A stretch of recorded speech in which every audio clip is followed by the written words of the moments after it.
کافی لوگ لیلۃ القدر کی عبادتوں کو لے کے کنفیوز ہیں کہ ہمیں کیا کرنا چاہیے، کیا پڑھنا چاہیے اور کس طرح پڑھنا چاہیے۔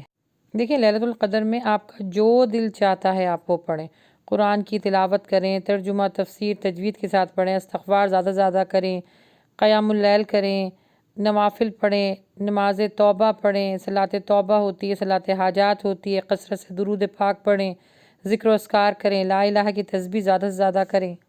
خلاصہ کلام یہ ہے کہ جو دل چاہتا ہے اور جس عبادت پر آپ کو قدرت حاصل ہو جاتی ہے خوشی اور خضوع کے ساتھ، اس کو زیادہ سے زیادہ کیجیے، کیونکہ اللہ کے نبی صلی اللہ علیہ وآلہ وسلم سے اس رات کو لے کے کوئی خاص عبادت یا خاص عمل ثابت نہیں ہے۔ ہاں، یہ والی دعا ملتی ہے، اس کو آپ زیادہ سے زیادہ پڑھیں۔